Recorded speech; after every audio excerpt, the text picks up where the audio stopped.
Okay, so hari ni saya nak masak ikan siakap tiga rasa. Ini ikan siakap kita dah goreng dengan garam, kunyit dan juga tepung jagung.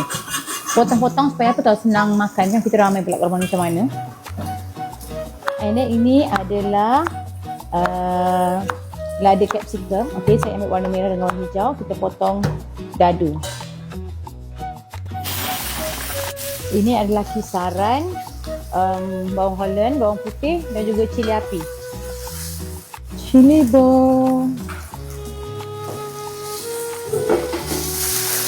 sos tiram, sos cili,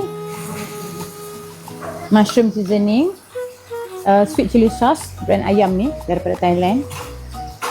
So kita kacau sampai dia mendidih dan menjadi agak pekat. Ayak limau dalam sesudah. Kita masukkan capsicum hijau, merah dan juga tomato kita dah potong kecil-kecil tadi. Masukkan Thai palm sugar. Okay, dah siap. Bau dia pun alhamdulillah mengelerkan. So dah makan daun ketumbar je Ya, dah. Okay, dah siap. Okay, ikan masak, ikan siakap masak tiga rasa. Dah siap dah siakap masak tiga rasa saya.